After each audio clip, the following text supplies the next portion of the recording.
दशकों बाद देश को एक उप प्रधानमंत्री मिलने वाला है।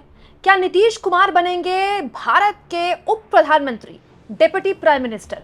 दोस्तों, अब आप कहेंगे कि मेरे जैसे यूट्यूबर तो इस तरह की अटकलबाजी लगाते रहते हैं, तो ये मेरा बयान नहीं है, ये अटकलबाजी मेरी नहीं है। खुद बीजेपी के नेता खुली जुबान ये बात कह रहे हैं, बकायदा मांग कर रहे हैं कि नीतीश कुमार को देश का उप प्रधानमंत्री यानी कि डिप्टी प्राइम मिनिस्टर बनाया जाए। दोस्तों, बिहार की राजनीति में न केवल जबरदस्त उबाल हो रहा है, बल्कि ये उबाल क्या मोदी की कुर्सी तक आ सकता है, ये मैं आज आपको बताने वाली हूँ। ये सब जानते हैं दोस्तों कि भारत में उप प्रधानमंत्री वैसे कम ही बनते हैं, हमारे देश में इस तरह का चलन कम है।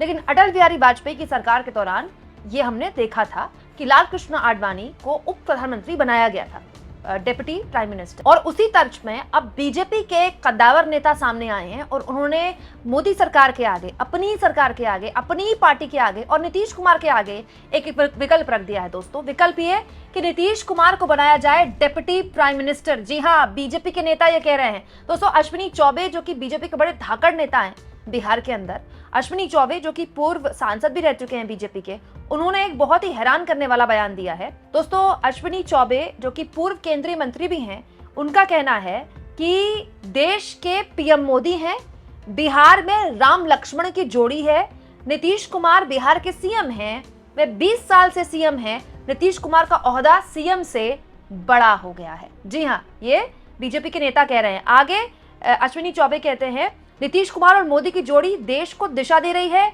एनडीए का लक्ष्य बिहार में 2025 का चुनाव जीतना है। मुझे लगता है बिहार की इच्छा है कि नीतीश कुमार को देश का उप प्रधानमंत्री बनाया जाए। ऑन रिकॉर्ड ये बात बोली है पूर्व केंद्रीय मंत्री अश्विनी चौबे, बीजेपी के कद्दावर नेता बिहार से, जो ये खुलेआम कह रहे हैं कि देश की मांग है कि ये जो राम लक्ष्मण की जोड़ी है इसको और करीब लाया जाए और बिहार से नीतीश कुमार को निकालकर दिल्ली भेजा जाए और किसका डेप्यूटी बनाया जाए? मोदी जी का डेप्यूटी बनाया जाए। अब दोस्तों, हमारे मोदी जी एक बहुत ही ताकतवर प्रधानमंत्री के तौर पर जाने जाते हैं और वो डेप्यूटी रखने वालों में से है ही नहीं। मतलब मोदी जी का अगर डेप्यूटी किसी को बनना ही होगा तो अमित शाह बनेंगे फर्स्ट चॉइस। लेकिन मोदी एक बहुत ही ताकतवर प्रधानमंत्री न केवल दिखाते हैं बल्कि है भी, सच्चाई है दोस्तों। पहली सरकार मोदी ने चलाई पूर्ण बहुमत की सरकार थी, दूसरी सरकार मोदी ने चलाई पूर्ण बहुमत की सरकार थी, भले ही तीसरी सरकार वो चला रहे हैं गठबंधन की, लेकिन जो फैसले वो ले रहे हैं वो पूर्ण बहुमत की सरकार के। वक्फ संशोधन बिल जैसा घोर बीजेपी के एजेंडे वाला ये बिल, जिसको लेकर मोदी ने अपने सहयोगियों का बहुमत जुटाने में एड़ी चोटी का जोर लगा लिया, अपने सहयोगियों को उनकी पॉलिटिक्स में एक तरह से आप कह सकते हैं एडजस्ट करना पड़ा उनको। चंद्रबाबू नायडू कभी नहीं चाहेंगे कि इस तरह का बिल आए, लेकिन उन्होंने नायडू को कन्विंस किया, नीतीश कुमार को कन्विंस किया। क्यों? क्योंकि ये मोदी का वर्किंग स्टाइल है। मोदी इसी तरह का संदेश देना चाहते हैं कि भाई भले ही हमने बहुमत खो दिया हो, लेकिन हम तो पूर्ण बहुमत की सरकार की तरह ही फैसले लेते हैं। इसीलिए अमित शाह गृहमंत्री थे, उन्हीं को गृहमंत्री बनाया जाए। तो निर्मला सीतारमण वित्त मंत्री थी, उन्हीं को वित्त मंत्री बनाया गया। आधे से ज्यादा जो कैबिनेट है मोदी का रिपीटेशन पे चल रहा है, ये दिखाने के लिए कि हमको कोई फर्क नहीं पड़ता। ये तो 4 जून तो बस एक तारीख थी जो आई और चली गई। लेकिन सोचिए, एक ऐसी सरकार जिसके मुखिया विश्वगुरु लेवल के हैं, जो एक फोन पर वॉर वाला ढुकवा देते हैं, आखिर उनको डिप्टी की क्या जरूरत है? आखिर बीजेपी के नेता अश्विनी चौबे ये बात क्यों बोल रहे हैं? इसकी 2 वजह है दोस्तों। जवाब बहुत सिंपल सा है। अश्विनी चौबे अपनी पार्टी से पिछले काफी वक्त से नाराज चल रहे हैं। यही वजह है कि अश्विनी चौबे का ये जो बयान है, ये ना तो बीजेपी ने हाथों हाथ लिया, बीजेपी के बाकी नेताओं ने, ना ही जेडीयू ने। हालांकि इस बयान को अगर नीतीश कुमार सुनेंगे तो उनके मन में क्या बात आएगी ये मैं आगे आपको बताऊंगी। लेकिन इस पूरे के पूरे मुद्दे पर दोस्तों, अभिषेक झा जो कि जेडीयू के नेता हैं, उन्होंने कहा कि हर आदमी स्वतंत्र है, वो कुछ भी बोल सकता है, लेकिन बिहार की जनता फिर से नीतीश कुमार के चेहरे पर ही एनडीए को वोट देगी और बिहार में नीतीश कुमार के नेतृत्व में ही चुनाव लड़ा जाएगा एनडीए द्वारा। ये कहना था जेडीयू द्वारा। इसके अलावा राजीव प्रताप रूडी जो कि सांसद हैं बिहार से, बीजेपी के बड़े कद्दावर नेता हैं और बहुत पुराने नेता हैं, उन्होंने ये कह दिया है कि प्रधानमंत्री का चुनाव तो पिछले साल हो चुका है, नीतीश कुमार बिहार के मुख्यमंत्री तो हैं ही, बिहार अच्छा चल रहा है और उनको बिहार चलाने दीजिए। तो हम थोड़े ही कह रहे हैं कि नीतीश कुमार को बिहार से निकालिए और दिल्ली भेजिए। ये तो आपके परम आदरणीय अश्विनी चौबे जी बोल रहे हैं ना दोस्तों। और अश्विनी चौबे हाल के दिनों में लगातार ऐसी बयानबाजी दे रहे हैं जो बीजेपी के लिए मुसीबत बन रही है। तो ये कह सकते हैं कि बीजेपी के लिए सेल्फ गोल बन रही है।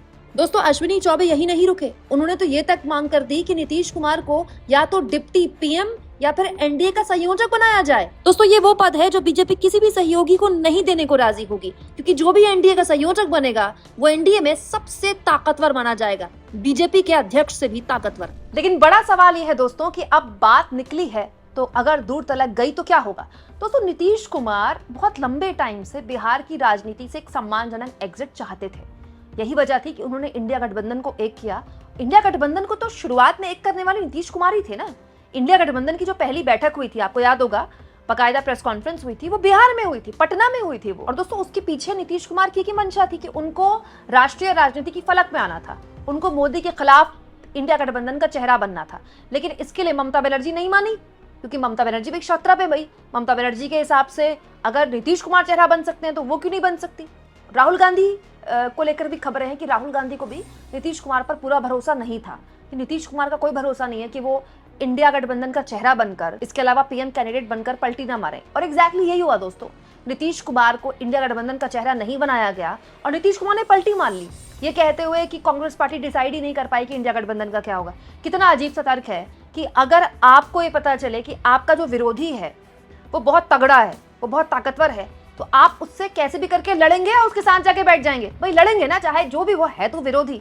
लेकिन नीतीश कुमार ने पलटी मारी और उसके बाद जो भी कुछ हुआ वो इतिहास है। लेकिन ये सच्चाई है दोस्तों कि नीतीश कुमार भी इस बात को समझते हैं कि वो जो उनका राजनीतिक करियर है, जो उनका कद है, वो अब बिहार के मुख्यमंत्री से कहीं ज्यादा बनना चाहते हैं और उसमें कुछ गलत नहीं है। दोस्तों यही सोच तो नरेंद्र मोदी को भी गुजरात से निकालकर दिल्ली तक उन्होंने पहुंचाया ना अपने आप को।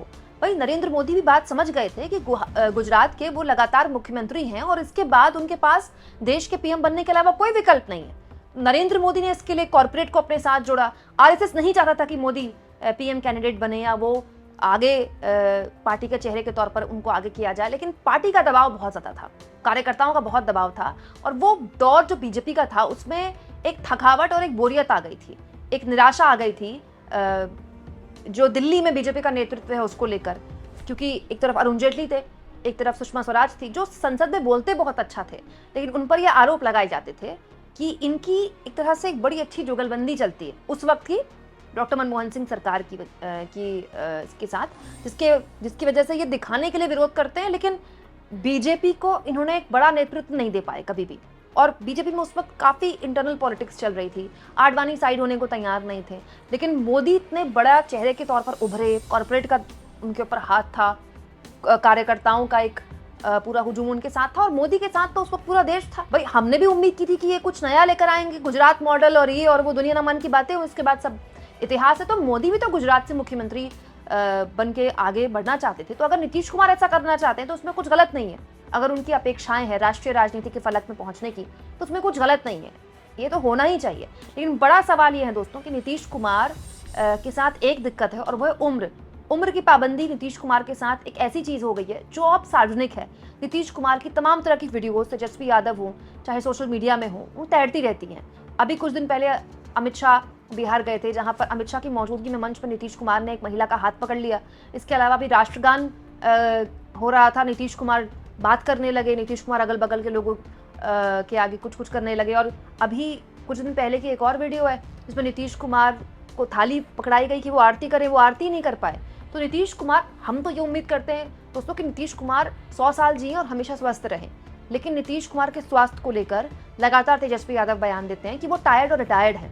तो बड़ा सवाल यह है कि नीतीश कुमार को उप प्रधानमंत्री क्यों बनाया जाएगा। और सबसे बड़ी बात, हमारे परम आदरणीय प्रधानमंत्री नरेंद्र मोदी किसी डिप्टी को कैसे जगह देंगे?